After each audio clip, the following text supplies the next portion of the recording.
Yo, Jazzin.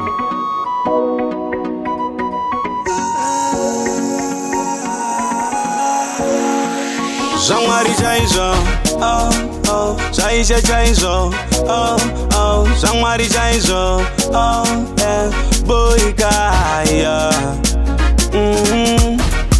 Kunyangwe bakudese, kunyangwe bakufarirese, chingo vapa 10%, na intende zako iwewe, mumwe wangu, usane mundu wa unotrasta, chengeteza pin code, usane mundu wa unotrasta, mumwe wangu, usane mundu wa unotrasta, chengeteza pin code, usane mundu wa unotrasta.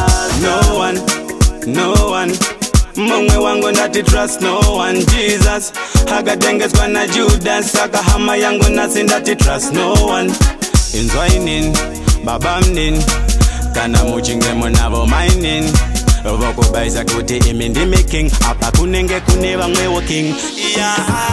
Jean-Marie Jaizo, mumwe wangu, usane mundu wa unotrasta, chengeteza pin code, usane mundu wa unotrasta, mumwe wangu, usane mundu wa unotrasta, chengeteza pin code, usane mundu wa unotrasta.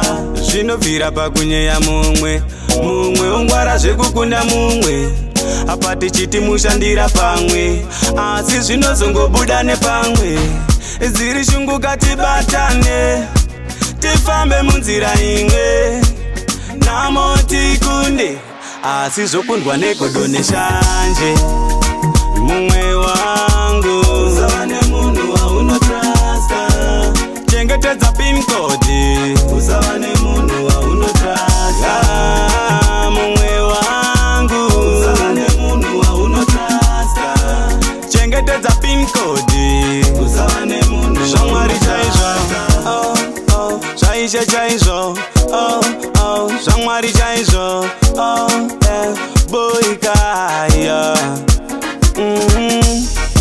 Kunyangwe bakudese, kunyangwe bakufarirese, chingo vapa 10%, na intende zako iwewe, mumwe wangu, usane mundu wa unotrasta, chengeteza pin code, usane mundu wa unotrasta, mumwe wangu, usane mundu wa unotrasta, chengeteza pin code, usane mundu wa unotrasta, mumwe wangu, usane mundu wa unotrasta, chengeteza pin code, usane mundu wa unotrasta, mumwe wangu, usane mundu wa unotrasta, chengeteza pin code, usane mundu wa unotrasta.